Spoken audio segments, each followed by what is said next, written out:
Saint Longinus and his conversion and the Holy Lance. I remember reading concerning an event at the Crucifixion of our Lord Jesus Christ, where the centurion Longinus claimed that this was truly the Son of God, because Longinus, during a former battle, was injured in his eye. So he only had one of his two eyes working.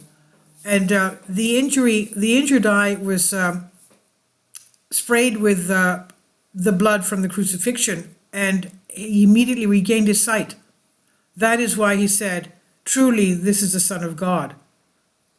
Now, Longinus is a name given to the unnamed Roman soldier who pierced the side of Jesus with the lance.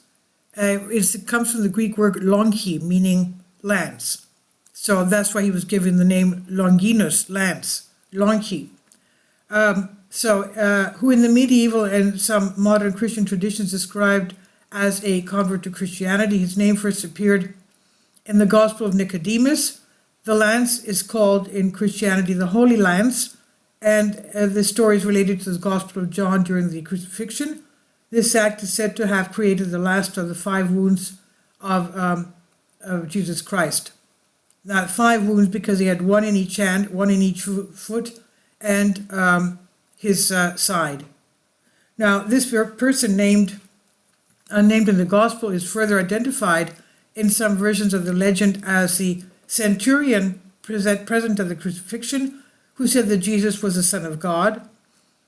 So he is considered as one of the first Christians and Roman converts. Longinus' legend grew over the years to the point that he was said to have converted to Christianity after the crucifixion, and he is traditionally venerated as a saint in the Christian Orthodox Church and the Catholic Church. The origins of the story, as we said, no name for the soldier is given, but he's given the name of the lance that he was holding, Longinus.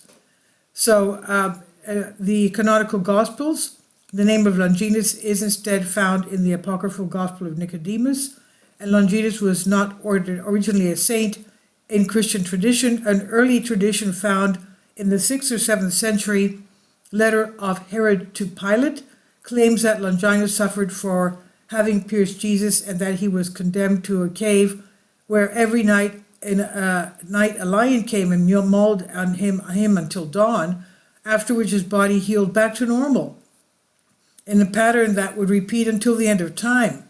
Later traditions turned him into a Christian convert, but as Sabine Baring-Gould observed, the name of Longinus was not known to the Greeks previous to the Patriarch Germanos in 715 AD. It was introduced among the Westerners from the apocryphal Gospel of Nicodemus. There is no reliable authority for the acts and martyrdom of this saint. The name is probably Latinized from the Greek longi, meaning lance, the word used for the spear mentioned in John 19:34. It first appeared lettered on the illumination of the crucifixion beside the figure of the soldier holding a spear, written perhaps contemporaneously in horizontal Greek letters, longinus, in the Syriac Gospel manuscript illuminated by a certain Rabulus in the year 586, and in the Laurentian Library of Florence, the spear used is known as the Holy Lance, and more recently, especially in occult circles such as the Spear of Destiny, which was revered at Jerusalem by the 6th century, although neither the centurion nor the name Longinus were invoked in any surviving report. As the lance of Longinus, the spear figures in the legends of the Holy Grail. Blindness or other eye problems are not mentioned until after the 10th century. Petrus Comestor was one of the first to add an eyesight problem to the legend, and his text can be translated as blind or dim-sighted or weak-sighted. The Golden Legend says that he saw celestial signs before conversion, and that his eye problems might have been caused by illness of age. The touch of Jesus' blood cured his eye problem.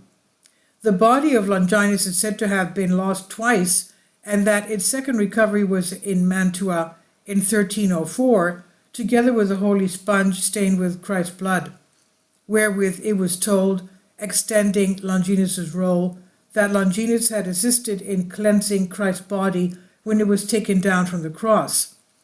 The relic, corpuscles of alleged blood taken from the Holy Lance, enjoyed a revival cult in late 13th century Bologna under the combined impetus of the Grail romances, the local tradition of Eucharistic miracles, the chapel consecrated to Longinus, the holy blood of the Benedictine monastery church of Sant'Andrea, and the patronage of the Bonacqua. The relics are said to have been divided and then distributed to Prague and elsewhere, with the body taken to the Basilica of Sant'Agostino in Rome. But official guides of the Basilica do not mention the presence of any tomb associated with St. Longinus. It's also said that the body of Longinus was found in Sardinia. Greek sources assert that he suffered martyrdom in Gabala, Cappadocia, which is modern-day east coast of central Turkey.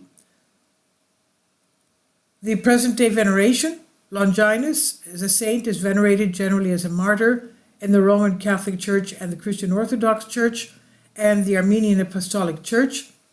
His feast day is kept on October 16 in Roman martyrology, which mentions him without any indication of martyrdom in the following terms.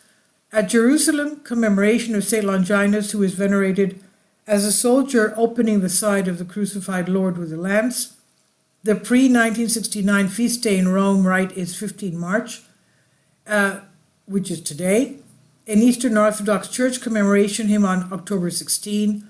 In the Armenian Apostolic Church, his feast day is commemorated on October 22nd. The statue of St. Longinus, sculptured by Gian Lorenzo Bernini, is one of the four in the niches beneath the dome of St. Peter's Basilica in Vatican City. A spear point fragment said to be from the Holy Lance is also conserved in the Basilica. Longinus and his legend are the subject of Moriones festival held during Holy Week on the island of Marindique in the Philippines. And this is according to Wikipedia. Please leave your comments and thank you for your support. Kindly support my Patreon account. The daily posts are 5 videos daily and they are totally different from what I have on my YouTube channel. Thank you so much for your support and that you find all my content so interesting. You'll find the Patreon account details in the description box below.